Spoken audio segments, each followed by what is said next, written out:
Hi everyone, sanibonani. Welcome to my channel. Igama lami nguNtando Mdletshe, and on this channel sifunde iy'ncwadi zesiZulu bese sizala sokhuluma ngazo le story suke sikade siyifundile, senzela labo abanqenayo ukufunda iy'ncwadi nalabo abangenaso isikhathi sokuthi bazifunde. Siyaphinda futhi sibuka ama-reality shows ethu ala eMzansi bese sizalana sokwenza ama-reviews ukuze phela senzele sisize laba abangakwazi ukuthi babe nethuba lokuthi bawabuke, siphinde nje futhi sidiscuss any issues asuke evelile ngenkathi lama shows siwabuka.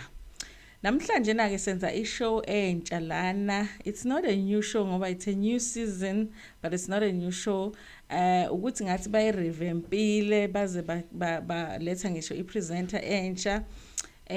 Funny enough, ipresenter ya first season was star from Real Housewives of Joburg. I'm not sure if she's still on the show, but then bamkhiphile, it looks like now we have Ulachonco. Ulachonco, is she the fiance to the ex-president, or she's also the wife? I'm not sure about the status when it comes to, but she was rumored to be in a relationship with the ex-president. And yeah, and she's also on a Real Housewives of Durban, and I love her there. She's like one of my favorite housewives, and I like the fact that Zulu unapologetically, and Real Housewives, Real Housewives is about abantu abarich, abakhuluma isingisi proper and whatnot, but wafika laphayana afika akhuluma isiZulu laphayana badideka abanye bangeza ukuthi ukhulumani. I like that she's proud of who she is. And she was my favorite on that show, Real Housewives of Durban, the first season with Ayanda Ncwane. I really like them. Unfortunately, Ayanda, it looks like she's not going to be on season 2 of Real Housewives of Durban, which is very sad, but Ulachonco is still there, I assume. But yes, she's the presenter. And I think she's doing really well. Unesizotha nje abantu abakushow ubamukela kahle, ukhuluma kahle ngesizotha. She tries ukuthi akhuluma ilanguage yabo abantu, so I think she's a good fit for the show. So ke this time ishow ke ibizwa ukuthi ingane yami. It's a show where a person comes uma ngabe mhlawumbe ukwi-relationship or usemshadweni unengane ngaphandle ekhaya bazi ukuthi unengane ufuna ukuzobatshela ukuthi unengane. It's like a secret, so it's a secret child kahle kahle ufuna ukuthi kwaziwe manje ukuthi unengane. So it's the same thing that happens this week. Ubaba Christopher uthi uhlangane noSisiphiwa eLokhuzeni eJoburg, bobabili beze ngokumsebenzi eJoburg. Ngizothini again inkosikazi wakhe because abashadile, but yeah, umama wakwakhe a very beautiful woman, obukeka ehloniphekile, obukeka ehlonipha futhi, but ke yeah, uChristopher naleyo issue ukuthi uye wahlangana kusho bese shipini bephuza, ivibe yokuphuza, and umngani wakhe introduce to this girl, and agcine eseyakolala kwakhe lo mama lona. And then after some time ke kusawunde ngathi kwakuyi one night stand initially, so uye wayospenda the night eLokhuzeni la ihlala khona lo sisi. And then ke kusho wazibuyelela kwakhe waqhubeka nempilo, and then lo sisi a few months later uyamtshela ukuthi she's pregnant, and lo bhuti wakholwa ukuthi ayingane yakhe. For some reason azange question whether ingane yakhe or not. Okay, and he decided ukuthi he's going to support umntana yakhe, but wathi ucela ukuthi ngoba phela lo sisi wayemtshelile ukuthi yena une girlfriend, wathi yasho ukuthi ngoba uyazi ukuthi ngine girlfriend ngicela ukuthi ke ungamtsheli ukuthi nginengane, but ingane ngizoyondla, ngizoyenzela yonke into edingayo. Okay, fine. So kusho the whole time ngoba ingane ina 3 months, the whole time ekhulelwe lo sisi, and the whole 3 months ingane isikhona akazange azamtshele phela uSisiphiwa ukuthi hayibo senginomntwana.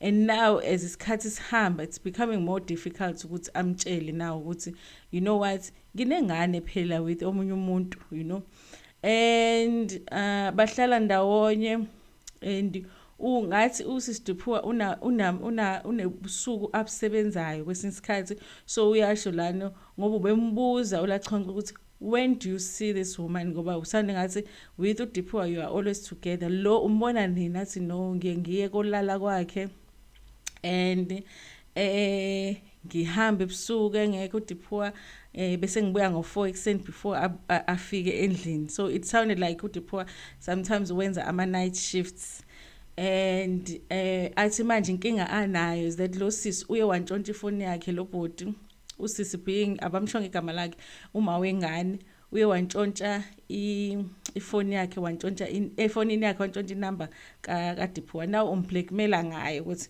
mayifuna ukuthi lo bhodi uChristopher azombona uyayazi nayi inamba kaDiphiwa ngizomfonela if you don't come. So usemblackmaila ngako lo ukuthi ngizomfonela ngimtshele. So usemthola kanjalo ukuthi akwazi ukuthi eze kuyena ngoba usuke uChristopher engafuni ukuthi antshele lo uDiphiwa. uDiphiwa beno-Christopher, they don't have iy'ngane ndawonye. uDiphiwa has 3 kids, Christopher amfice nazo, no-Christopher unengane naye athi isekhaya esikhulile, so abanazo iy'ngane ndawonye. And apparently uke washo ukuthi uChristopher wants a child, but bengeyona into sebeyidiscussile formal ukuthi abayenzi ingane or not. Nakusho ukuthi basayirelaxele nje ku-relationship yabo ngoba kusho ukuthi uDiphiwa bengakaboni any problems ngendaba yokuthi bahlele ndawonye.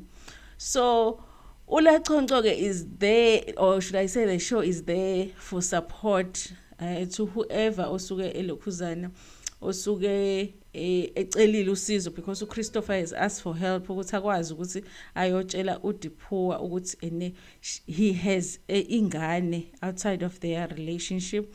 He says ukuthi usamthanda kakhulu uDiphiwa, akana intention yokuthi amyeke, futhi usemaplanini ukuthi ahamba yomlobola. I hate it ke mina indaba yolokhuzana yokuthi umuntu akubribe ngelobolo, ukuthi mangabe sonile bese khuluma indaba ukuthi ufuna ukolobola, kade ngalobola ingane sonke lesikhathi uzothi masenzele licala elikhulu esikubribe ngokuthi ufuna ukuzokulobola. But ke that's what he says.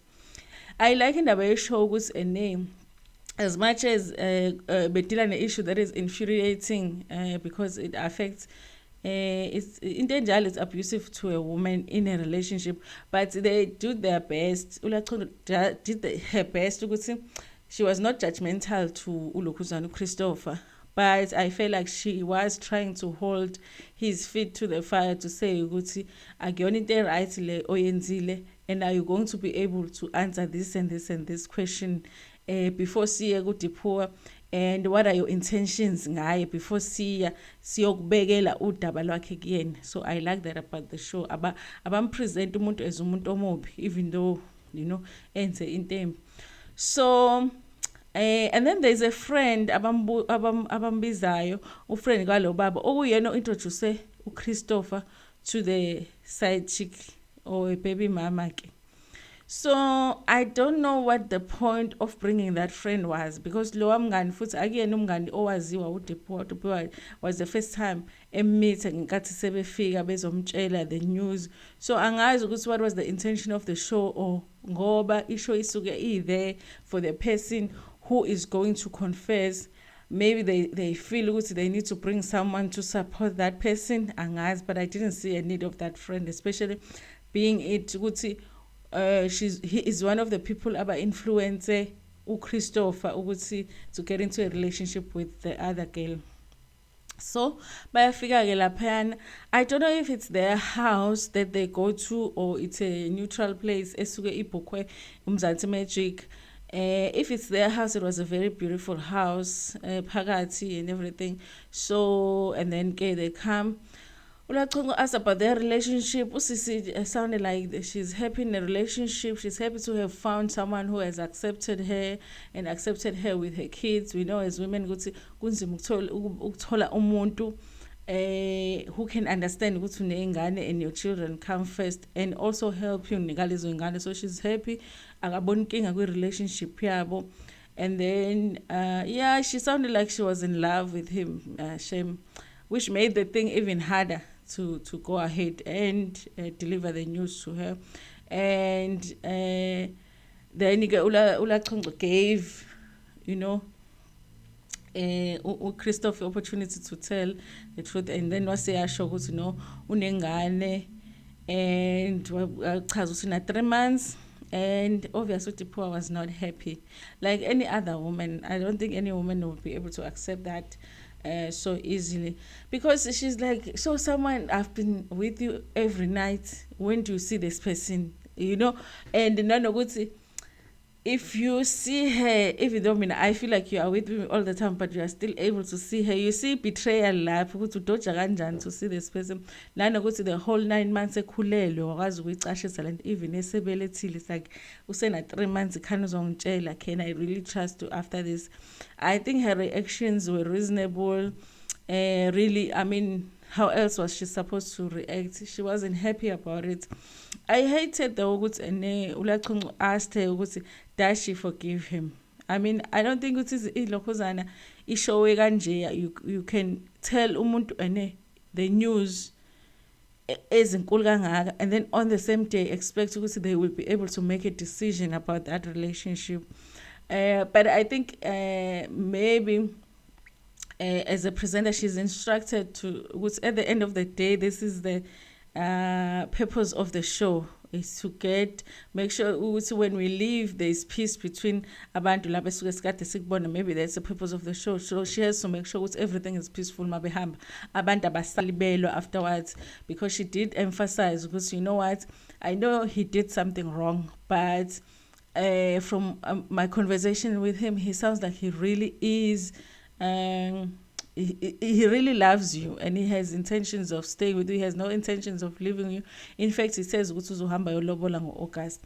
I wish they could go there ngo-August bayobona ukuthi uyaya yini lo bhuti lo kuyolobola ngo-August, because I do feel like yinto nje mhlambe ayishoyo because he can see that he's in trouble, because masediniwe lapho uDipubu usubona ukuthi akasazi uzocasha bese and I did see why he called the show, because I felt like Utipua was holding back a little bit because of the cameras, and I did say, hey, bekuzoshuba kube bebengekho. But that was a show for today. Her decision was that, you know what, it's too early, give me some time, I need to think about it. This is not something small. I don't think I can trust him right now. I love him very, very much, but I don't know. This is too big for me to make a decision right now. I think as a woman, that was a very wise decision. And now Christopher was still standing where he was standing to say, yeah, I made a mistake.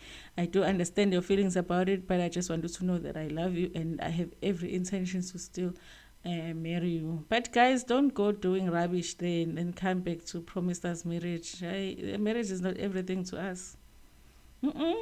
No. Not if you're going around making babies. So niggas bribing not anymore. Second love. Scatter self home. Thank you so much for watching my video. It's a small button. But it makes so much difference. Thank you so much, guys. Thank you to everybody that watches my videos and watch my adverts. I know I'm an advert. The skip is so tempting. It's so now when I watch other people's videos, I wanna skip, and then I'm like, no, man, and I wait, let's do that, So thank you so much. Ningakhohlwa ukuthi ni like video bese niyayishare with your friends, with your family, and even with strangers. Ngithanda kakhulu.